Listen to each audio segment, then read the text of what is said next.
గుంటూరులో 11 మంది పోలీసుల సస్పెన్షన్పై మాజీ మంత్రి పేర్ని నాని స్పందించారు. అధికారులను వాడుకునేది లేయడం చంద్రబాబుకు సర్వసాధారణమే అని చెప్పారు ఆయన. ఈ విషయాన్ని పోలీసులు గమనించాలన్నారు. చంద్రబాబు, లోకేష్, పవన్ కళ్యాణ్ను నమ్ముకుంటే ఏ గతి పడుతుందనే దానికి గుంటూరులో 11 మంది పోలీసుల సస్పెన్షనే నిదర్శనమన్నారు. నిలబడి దంచిన, ఎగిరెగిరి దంచిన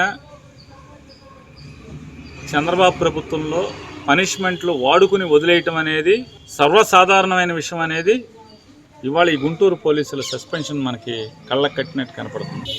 చంద్రబాబు అనే ఆయన వాడుకుని తన అవసరం తనకు లబ్ధి చేకూరాలి అనుకుంటే ఎవరినైనా ఎరేస్తాడు, ఎవరినైనా బలి చేస్తాడు. కూటమి కార్యకర్తలు కూడా కాస్త జాగ్రత్త పడండి.